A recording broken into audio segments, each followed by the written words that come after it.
Hello बच्चों, नमस्ते। कैसे हैं आप सब लोग? उम्मीद है शानदार, जिंदाबाद, जबरदस्त होंगे। और भाई, बहुत दिनों से आप इस वीडियो का वेट कर रहे थे क्योंकि शेड्यूल हुई और बात की फिर पीछे हटती रही। मैं पिछले 3 दिनों से यहाँ नहीं था, इस वजह से ऐसा हो पाया और मैं आपके लिए कोई भी वीडियो अब तक पिछले 3-4 दिनों से नहीं बना पाया हूँ। इस वजह से यह हट रही थी लगातार। चलिए, तो आज ये फाइनली हम वीडियो लेने वाले हैं और एक बार आप सब लोग कमेंट करके जरूर बताना कि आप कहाँ कहाँ से इस वीडियो को देख रहे हो, यानी किस स्टेट के किस जिले से। तो मुझे थोड़ा सा अच्छा लगता है ये जानना कि भारत के कोने कोने से ये वीडियो देखा जा रहा है। चलो अब बात करते हैं भाई। मैं जो स्पेशली इस वीडियो को लेकर के आया हूँ, मैं ये दिखाने लाया हूँ कि कुछ शिफ्ट में और कुछ में नहीं, सिर्फ एक शिफ्ट ऐसी है में बच्चों के मार्क्स नॉर्मलाइजेशन में घटे भी हैं। मतलब नॉर्मलाइजेशन में अक्सर ये हो माना जाता है कि मेरे को नॉर्मलाइजेशन मिला, मेरे को नॉर्मलाइजेशन इतना ही मिला, मेरे को नॉर्मलाइजेशन इतना ही मिला। लेकिन आप उनका सोचिए कि किसी को नॉर्मलाइजेशन नुकसान करके भी जाता है, और नुकसान सिर्फ एक शिफ्ट में किया है।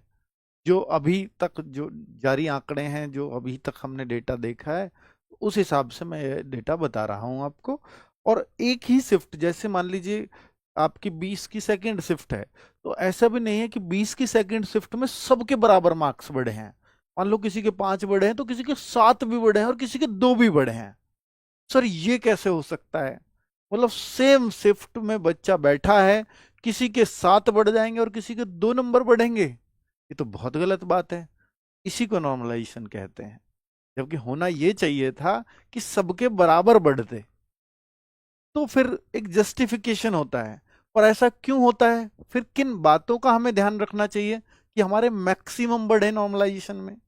अगर ऐसा तो नहीं है कि भाई देखो कोई शिफ्ट हार्ड आई है उसमें तो ज्यादा जाएगा ही सबसे, लेकिन हार्ड वाली शिफ्ट में मान लीजिए 15 मिले किसी को नॉर्मलाइजेशन के, तो किसी को 13 भी मिलेंगे, किसी को 14 भी मिलेंगे, किसी को 12 भी मिलेंगे। इससे नीचे तो शायद ही आएगा।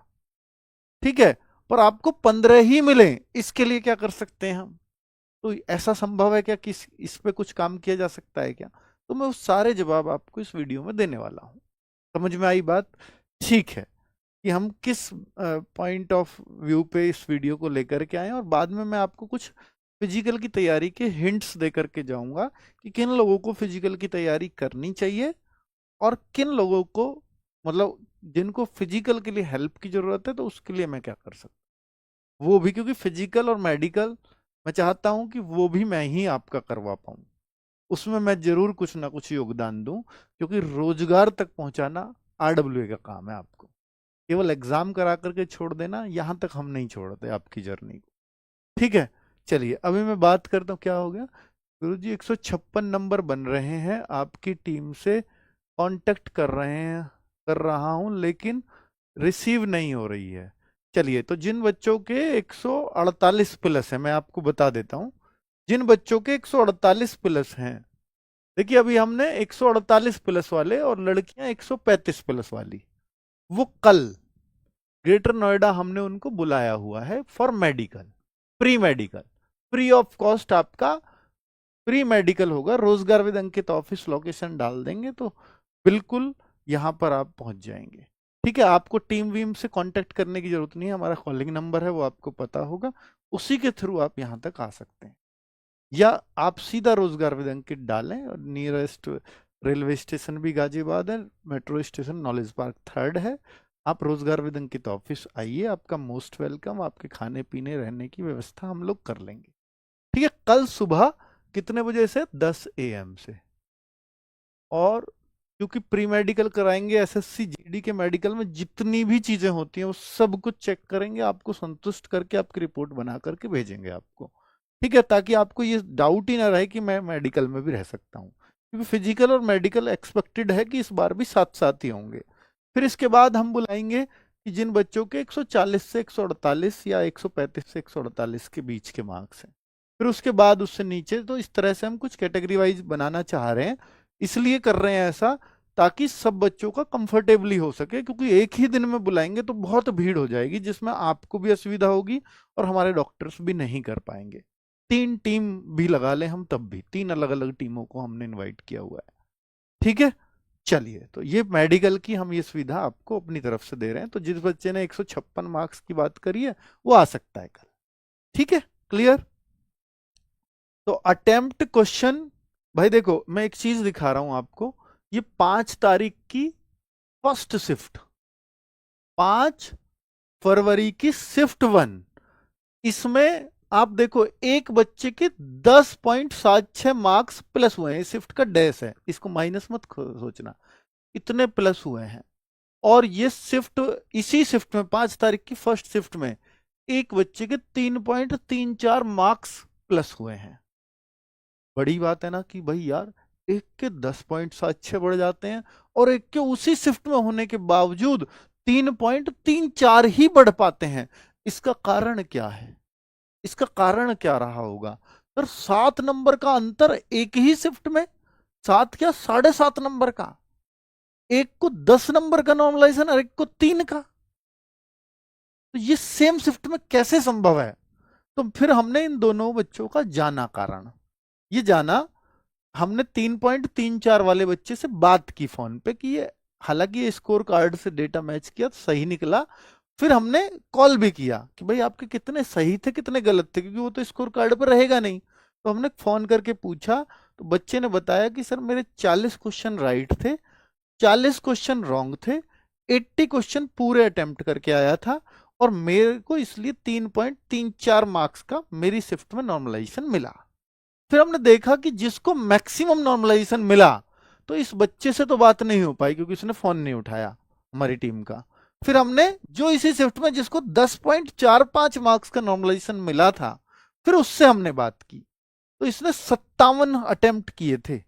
देखो ना, सॉरी अटेम्प्ट क्वेश्चन, हाँ टोटल ही 57 क्वेश्चन मात्र। और भाई इसने 42 क्वेश्चन को राइट कर दिया, 15 क्वेश्चन को रॉन्ग किया, और इसको मिला 10.45 का नॉर्मलाइजेशन। ये मैक्सिमम नॉर्मलाइजेशन जो हमारे पास आए उनमें नॉर्मलाइजेशन मिला। अब आप कहो सर 15 तक गलत कर दिए तब भी मैक्सिमम नॉर्मलाइजेशन मिल गया। अब कोई बच्चा ऐसा होगा कि जिसने गलत ही 5-6 किए हों, ऐसा भी तो हो सकता है। भाई जरूर होंगे, यूपी से तो हरियाणा से जिनके अच्छे नंबर आ रहे होंगे 150 प्लस, वो तो, या 140 प्लस, तो वो तो 5-6 क्वेश्चन ही रॉन्ग कर रहे होंगे। तो सर सबसे ज्यादा नॉर्मलाइजेशन अगर रॉन्ग पे ही है, आप देखो ना, आप कह रहे हो सर इसने रॉन्ग ज्यादा किए इसलिए इसका नॉर्मलाइजेशन कम मिला, पर ऐसे बच्चे जरूर होंगे जिनके 5-6 क्वेश्चन रॉन्ग होंगे, जिनके 3-4 क्वेश्चन ही रॉन्ग होंगे। फिर तो सबसे ज्यादा नॉर्मलाइजेशन उनका होना चाहिए था इस शिफ्ट में, पर उनका भी तो नहीं हुआ, क्योंकि ये 15 क्वेश्चन गलत वाले को सबसे ज्यादा नॉर्मलाइजेशन मिला। और भाई फिर इसका मतलब क्या हुआ? इसका मतलब ज्यादा क्वेश्चन रॉन्ग होंगे उससे भी अगर नहीं हो पा रहा, मतलब ये कैलकुलेशन, तो फिर ये कैलकुलेशन कैसे है? अब तक तो इस दोनों को देख के तो ऐसा लग रहा है इसने ज्यादा गलत किया इसलिए कम नॉर्मलाइजेशन मिलता है। कम गलत करोगे तो ज्यादा नॉर्मलाइजेशन मिलेगा, पर ज्यादा ही जब इसको है तो इनको क्यों नहीं मिला ज्यादा? क्योंकि ऐसे जरूर होंगे, हो सकता है किसी के शिफ्ट में 2 ही क्वेश्चन गलत हों, फिर भी वो मैक्सिमम वाले में नहीं आया, क्योंकि मैक्सिमम वाला ये कैटेगरी है। इसका कारण है, मैं बता देता हूं। इसका कारण है कि इस बच्चे ने उन उन क्वेश्चंस को भी अटेम्प्ट किया जिनको नॉर्मल बच्चे छोड़ रहे थे, जो अधिकतर बच्चों ने छोड़े, इसने कुछ क्वेश्चनों को उनको भी अटेम्प्ट किया। नॉर्मलाइजेशन में इस बात का भी फर्क पड़ता है कि आपने, अब आप कहोगे सर ऐसे कैसे पता चलेगी? इसलिए ये पता ही नहीं चल सकता कि भाई कौन से क्वेश्चन सब छोड़ रहे हैं, इस बात का तो आपको एग्जाम देते टाइम नहीं पता चलेगा, पर नॉर्मलाइजेशन इस प्रक्रिया पे काम करता है कि आपने उन क्वेश्चंस को भी अटेम्प्ट कर दिया गया हो आपके द्वारा जिसको बहुत सारे लोग नहीं अटेम्प्ट कर रहे थे या गलत कर रहे थे, तो फिर उसका नॉर्मलाइजेशन में आपको फायदा देखने को मिलता है। तो ज्यादा गलत करना नॉर्मलाइजेशन में नुकसान करता है, ये बात बिल्कुल सही नहीं है। ठीक है, तो ये अब मैंने आपको एक क्लैरिटी दी है, तो इस बात का बिल्कुल भी पता नहीं लगाया जा सकता कि एग्जाम देने के बाद कि मेरे को नॉर्मलाइजेशन मैक्सिमम मिलेगा मेरी शिफ्ट में या कम मिलेगा। ठीक है, तो इसलिए इस बात का तो दिमाग से निकालना ही पड़ेगा, ये तो ईश्वर भरोसे ही चलेगा नॉर्मलाइजेशन। अब बात करता हूं एक और शिफ्ट का एग्जाम्पल, 25 की थर्ड, जिसमें हर बच्चे के मार्क्स घटे। देखो आपको भी ऐसा भी हो सकता है इसी शिफ्ट में इतने के बीच ही मिल रहे होंगे सबको नॉर्मलाइजेशन में, इससे कम शायद ही कोई हो क्योंकि वो हमारे पास डेटा नहीं है, इससे ज्यादा शायद ही कोई हो। लेकिन 25 की थर्ड शिफ्ट, मैं सारी शिफ्टों का नहीं करूंगा, मैं कुछ शिफ्टों का एनालिसिस लेकर के आया हूं आपके सामने, सबका बताऊंगा तो बहुत टाइम लगेगा। एक 25 की थर्ड शिफ्ट जिसमें सबसे ज्यादा बच्चे को नॉर्मलाइजेशन ने नुकसान किया, इसमें एक भी बच्चा हमें ऐसा नहीं मिला जिसके नहीं घटे, हर बच्चे के मार्क्स घटे। आप तो आपके सर मेरे दो ही बढ़े, मेरे एक ही बढ़ा है, तो भी खुश नसीब हो आप, इसमें तो घटे हैं सबके। अब तक हम मानते थे कि एसएससी में घटने वाला नॉर्मलाइजेशन लगता ही नहीं है, घटने वाला लगता ही नहीं है, और ये आप देख रहे हो यहां घटने वाला लग रहा है। अब आप देखो कि मिनिमम नॉर्मलाइजेशन इसमें 6.55, मतलब ये तो इतना तो प्लस मार्क्स नेगेटिव, ये नेगेटिव है भाई, माइनस में है ये। मिनिमम, एवरेज नॉर्मलाइजेशन और मैक्सिमम नॉर्मलाइजेशन, हाँ एक बच्चा तो जीरो, मैक्सिमम यानी ऐसा भी कुछ बच्चों का है जिसका ना घटा ना बढ़ा, ऐसा क्योंकि वो जीरो वाला लगाते हैं। फिर उसके नीचे कुछ उन क्वेश्चनों को जिनको सभी अटेम्प्ट कर दे रहे हैं तो फिर उसके एवरेज से बिलो चला जाता है, तो भाई वो उस हिसाब से उन्हें कैलकुलेट किया। तो सबसे ज्यादा जो नुकसान हुआ इस बच्चे को हुआ, यानी इस शिफ्ट में सबसे ज्यादा नुकसान 6.55 का भी है, यानी जो बच्चे के मार्क्स बन रहे थे उसमें इतने कम, 6.5 नंबर तक कम हुए हैं। अब इसको देखो, इस शिफ्ट में जितने मार्क्स बन रहे थे इसमें इस बच्चे के 3.38 तक भी कम हुए हैं, और ये एवरेज नॉर्मलाइजेशन करीब ऐसा बन रहा है इसमें, मतलब 3-4 नंबर हर बच्चे के लगभग कम हो रहे हैं, एवरेज इसलिए निकाल दिया मैंने कि लगभग हर बच्चे के नंबर 3-4 कम हुए ही हैं इस शिफ्ट में, मैक्सिमम 6 तक हुए हैं। और जिसका ऐसा भी एक कुछ बच्चे हैं जिनका एक भी हुआ होगा, जिनका जीरो भी हुआ है, मतलब कोई घटत बढ़त हुई नहीं, ऐसे भाग्यशाली भी इस उसमें है। शिफ्ट ये सबसे आसान थी, ये तय है, क्योंकि इसमें ही ऐसा हुआ है। अब आप बात करते हैं कि भाई जिसके साथ सबसे ज्यादा घाटा हुआ उसने क्या किया, 58 राइट किए, 21 रॉन्ग किए, 79 अटेम्प्ट किए थे। जिसके साथ एवरेज घाटा हुआ, इसको एवरेज घाटा बोलूंगा मैं क्योंकि एवरेज इतने का आ रहा है, ये लेना चाहिए था वैसे कायदे में क्योंकि मैक्सिमम नॉर्मलाइज ये था। तो 68 इसके राइट है, 12 इसके रॉन्ग है, तो 3.38 का इसको नुकसान है। लगभग सबका ऐसा ही हुआ है इस शिफ्ट में, समझ गए? तो भाई ये शिफ्ट से किसी को अगर कोई परेशानी हो कि भाई मेरा घटा क्यों, तो इस शिफ्ट में सबके घट रहे हैं, तो इसलिए बहुत टेंशन लेना मत, सबको इस शिफ्ट को सबसे आसान माना गया था। चलो अब बात कर लेते हैं,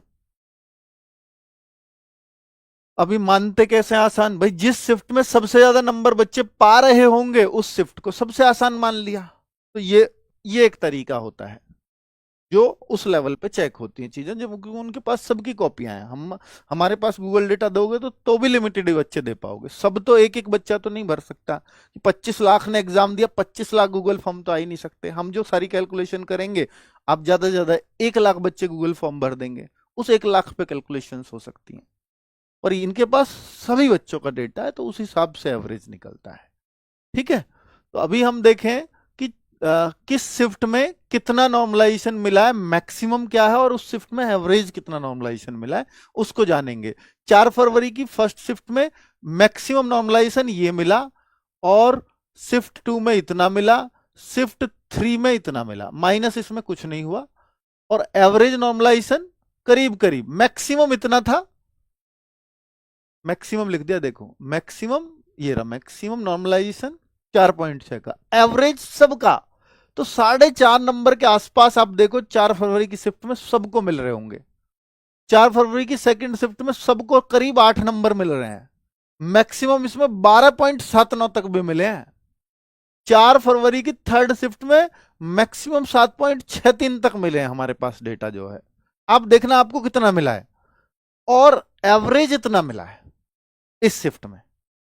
5 फरवरी की तीनों शिफ्टों में देखूं तो 10.76 मैक्सिमम है 5 फरवरी की फर्स्ट शिफ्ट में, 6.9 इसमें एवरेज है, जो सब बच्चों को एवरेज जो निकाला है 12.62 मैक्सिमम है 7.5। देखो कितना एवरेज से भी कितना फालतू हो जाता है कभी कभी कि 7.5 और वो 12.6, करीब 5 नंबर ज्यादा मैक्सिमम वाला कभी कभी ऐसे ले जाता है 12। और इस मैक्सिमम का किसी को नहीं पता होता, कोई कहने लगे कि मैं कुछ ऐसे क्वेश्चन अटेम्प्ट करूं जो मेरे को मैक्सिमम नॉर्मलाइजेशन मिले, वो किसी को कोई पता ही नहीं कर सकता, क्योंकि उस आपको भी नहीं पता ना किस क्वेश्चन को बच्चे ज्यादा टच करेंगे और किसको कम, मैं उस पर ज्यादा जोर मारूं जिसको कम टच करेंगे, तो फिर तब वो बनती है ऐसी बात। वो हो ही नहीं सकता, वो मुझे पता ही नहीं किस क्वेश्चन को बच्चे कम करेंगे, है ना। आपको कई बार लगता होगा कोई क्वेश्चन हार्ड है और आपने उसको अटेम्प्ट कर दिया, आपको कई बार ऐसी फीलिंग आती होगी रीजनिंग में सीरीज बहुत मुश्किल है और आपने सॉल्व करके पता लगा लिया कि यार ये तो कोई कर ही नहीं पाएगा, पर मैंने कर दिया, तो आपको नॉर्मलाइजेशन में फायदा होगा। समझ में आई ये बात कि कैसे क्लैरिटी आती है। तब ऐसा थोड़ा बहुत अंदाजा अपना लगा सकते हो बस मैक्सिमम की तरफ। तो 6 फरवरी की फर्स्ट शिफ्ट 10.17 मैक्सिमम है, ओ सॉरी एवरेज है 11.36, इसमें जो है मैक्सिमम मिले हैं। शिफ्ट 2 में 6 फरवरी को 14.36 मैक्सिमम है।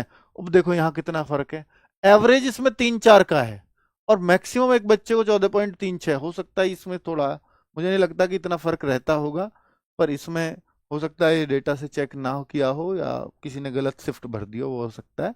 पर स्कोर कार्ड से मैंने बोला था टीम को मैच कर लेना, पर हो सकता है इसमें टीम से गलती हुई हो, क्योंकि इतना नंबर 10-11 नंबर का तो नहीं हो सकता भाई, 5-7 का तो नजर आ रहा है।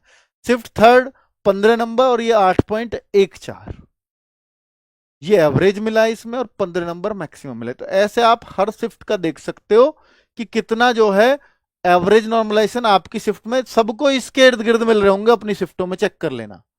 और देखो ये बाकी की शिफ्ट हो गई, सबको लगभग इस रेंज में मिल रहे होंगे अपनी शिफ्टों में, और ये मैक्सिमम नॉर्मलाइजेशन आपकी शिफ्ट में ये है।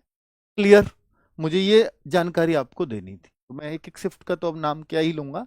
तो अब आपको ये देख लीजिए कि मेरी शिफ्ट में मैक्सिमम नॉर्मलाइजेशन क्या मिला, मेरी शिफ्ट में एवरेज नॉर्मलाइजेशन क्या है।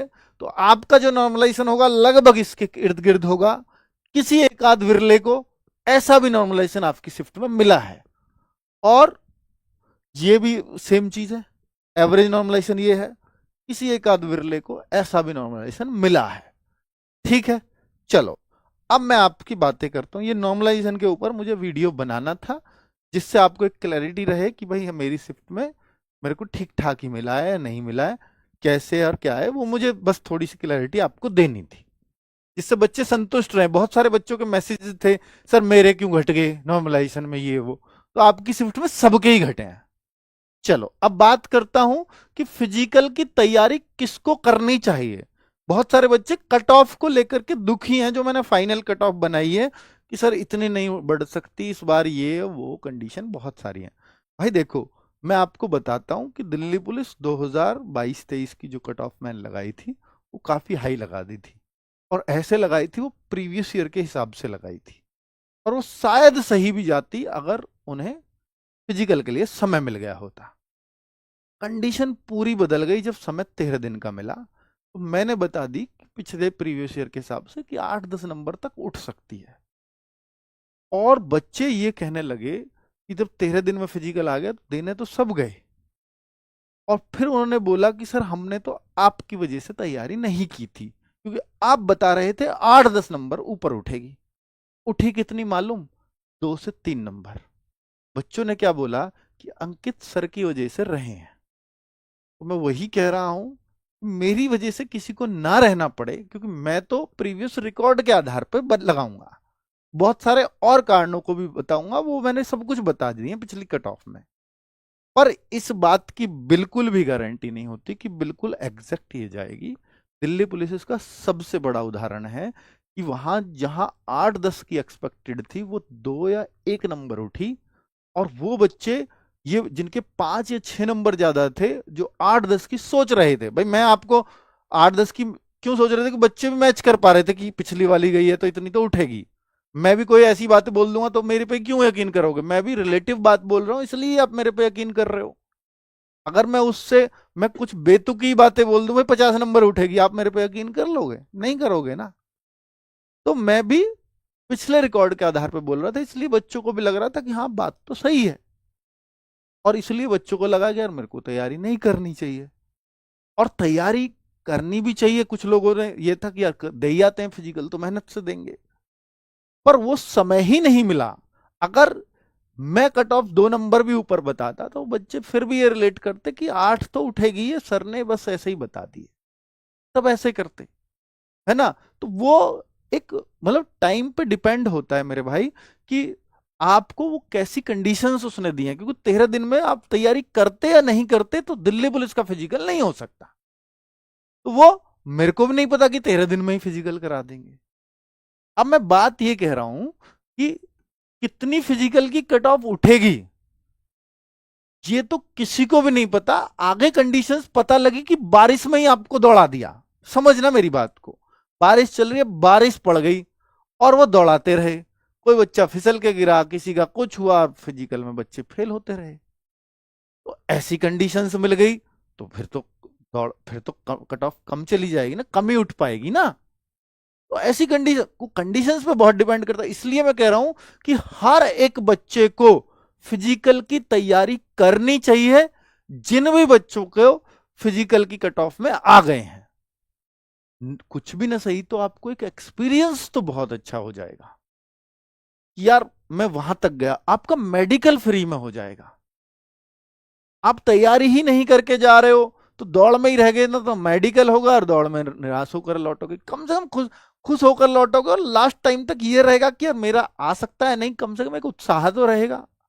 इसलिए हर बच्चे को फिजिकल की तैयारी करनी चाहिए, क्योंकि यहाँ स्टेट वाइज है। हो सकता है मैं किसी स्टेट में सही बैठूं, हो सकता है मैं किसी कैटेगरी में सही बैठूं, पर इतना भी जरूर है कि बहुत सारी कैटेगरी में भी गलत बैठूंगा, गलत हो जाएगा मेरा आंकड़ा, बहुत सारे स्टेट में भी गलत जाएगा, क्योंकि एक्यूरेट हर स्टेट का, हर कैटेगरी का वो तो पॉसिबल ही नहीं है ना। चलो, तो इसलिए मैं कह रहा हूं हर एक बच्चे को, जिनको भी फिजिकल की कट ऑफ में आ गए, तैयारी जरूर करनी चाहिए। कैसे?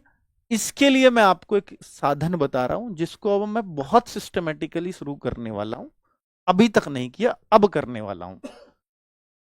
RWA फिजिकल गुरु एक यूट्यूब चैनल है जो बनाया है हमने, 81,300 सब्सक्राइबर है फिलहाल, आप सर्च करोगे दिख जाएगा। 23 वीडियो मात्र डाली हैं।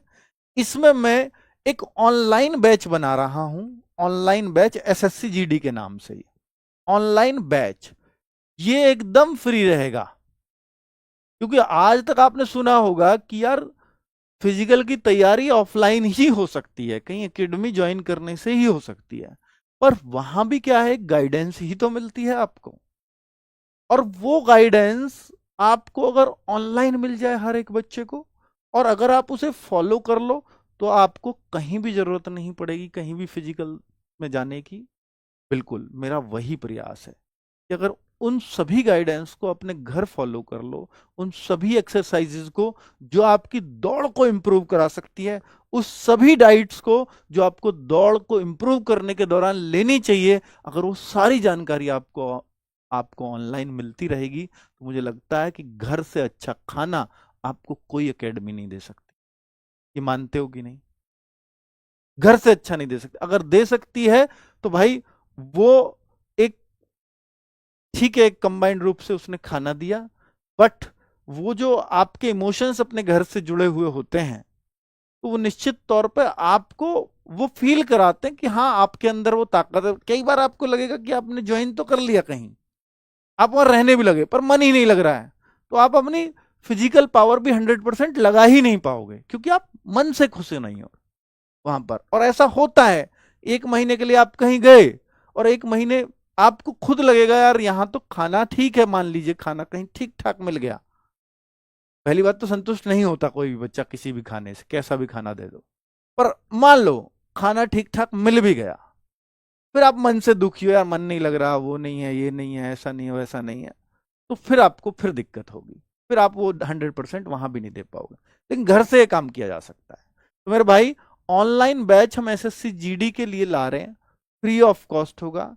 हम ये भी कोशिश करेंगे कि जो बच्चा यहाँ आना चाहे कि नहीं है मुझे तो सामने से गाइडेंस लेनी है, तो हम यहाँ भी ऑफर कर रहे हैं, ग्रेटर नोएडा में आपको आना होगा, खुद रहने का खाने का इंतजाम, यहाँ हॉस्टल्स बहुत हैं, खुद ही देखना होगा, हमारे पास कोई हॉस्टल्स नहीं है, हम आपको ग्राउंड पे तैयारी करा सकते हैं कोचेस की निगरानी में, ठीक है। और उन बच्चों को जो हम यहाँ कराएंगे, जो गाइडेंस, क्योंकि देखो एक बच्चे को ये दिक्कत है तो हो सकता है जो ऑनलाइन देख रहा हो वही दिक्कत बहुत सारों को हो सकती है, ऐसा तो है नहीं कि नहीं मेरी तो अलग ही दिक्कत है। भाई अगर आप, मैं 50 बच्चों को यहां दौड़ाऊं, इनमें मान लो 10 बच्चों को दिक्कतें आई, मान के चलना, तो उन 10 की वही दिक्कतें होंगी जो घर बैठे देख रहे हैं, उनसे अलग कोई दिक्कत मिलती ही नहीं है, सबकी कवर हो जाएंगे उन 10 में। जो भी आप क्वेश्चन पूछना चाह रहे होगे उन 10 के माध्यम से आपको पता चल जाएगा। तो उन 10 के लिए हम अलग अलग वीडियोस बनाएंगे, और जो स्टेप वाइज होंगी, एक क्लास के टाइप होंगी, अगर आप वो देखोगे वो इंप्रूव आपका होना शुरू हो जाएगा। क्या एक्सरसाइजेस करनी है, डेली करनी है, डेली आपको कराई जाएगी, और आपके साथ हो सकता है लाइव होके कराएं, आपको हो सकता है रिकॉर्डेड वीडियोस के थ्रू पता चले। तो ये आपको ये दिखाएंगे कि वो 7 दिन के अंदर उसकी प्रोग्रेसिव रिपोर्ट क्या है, जो हमारे पास होंगे बंदे, हम दिखाएंगे कि ये बंदा आज ऐसे दौड़ा, 7 दिन हमने ये एक्सरसाइज कराई, आप घर पे कर रहे होगे, आप खुद वो फीडबैक दोगे कि सर 7 दिन बाद समय देखा हमने और मेरा इतना समय घट गया इस एक्सरसाइज की बदौलत। वो सब करने वाले हैं, क्योंकि एक्सरसाइज से आपकी स्ट्रेंथ बहुत इंप्रूव हो सकती है, जो आपको नहीं पता। बहुत सारे बच्चे, मैंने पहले भी बोला, बहुत सारे बच्चे 6 दिन एक्सरसाइज करते हैं, 1 दिन दौड़ते हैं, और एक बच्चा पूरे 6 दिन दौड़ा है। तो दोनों में अगर आप अंतर पाओगे तो ऐसा भी हो सकता है कि जो 6 दिन एक्सरसाइज करके 1 दिन दौड़ा है उसमें ज्यादा इंप्रूवमेंट मिले, ये पॉसिबिलिटी है, और ये प्रूव करके भी दिखाएंगे आपको, ठीक है भाई, ये है या नहीं है, ठीक है। क्योंकि जो बच्चा यहां आया होगा वो अपना फिजिकल जल्दी से जल्दी अच्छा करना चाहेगा, क्योंकि 1 महीने के लिए ही बुलाएंगे, ज्यादा से ज्यादा यहां बुलाएंगे तो किसी को 1 महीने में करके देंगे उसको। तो वो ऐसा तो है नहीं कि वो अपना जोर कम लगाए, या हम वीडियो बनाने के लिए उससे कह दें भाई तू कमजोर लगे तो थोड़ा ज्यादा लगे, इससे तो सबका नुकसान कर रहे होंगे हम। अब इतना बड़े हो करके इतना बड़ा आप लोगों ने बनाया, तो हम ऐसी झूठी चीजें परोसेंगे, ऐसा तो आप विश्वास कर सकते हो RWA पे कि ऐसा तो कभी नहीं हो सकता कि हम वीडियोस पे कि गलत इंफॉर्मेशन आपको दे दें और किसी बच्चे का नुकसान कर दें। ये बच्चे का फायदा हो, इसी वजह से ये चैनल बन रहे हैं, ठीक है। तो आपको यहाँ फिजिकल गुरु चैनल पे भी RWA के पे आप जब देखोगे तो बहुत फायदे होने वाले हैं। अब बहुत जल्दी हम उस तरह की क्लासेस जैसी चाहते हैं कि रोज एक ऐसी वीडियो बच्चों को मिले कि जिससे उसको भी लगे कि मैं अपना फिजिकल घर बैठे सुधार सकता हूँ। ऐसे ही हम दिल्ली पुलिस में भी करने वाले हैं, वहाँ लॉन्ग जंप हाई जंप के लिए भी टिप्स रहेंगे, ताकि बच्चे को सारी चीज़ें घर बैठे सही हो सकें, क्योंकि ये संस्था ऑनलाइन है, और ऑनलाइन अगर हम हर चीज़ की आपको तैयारी करा दें तो इससे बेस्ट कुछ नहीं हो सकता है, बस ये वही सोच है। थैंक यू वेरी मच, नमस्ते।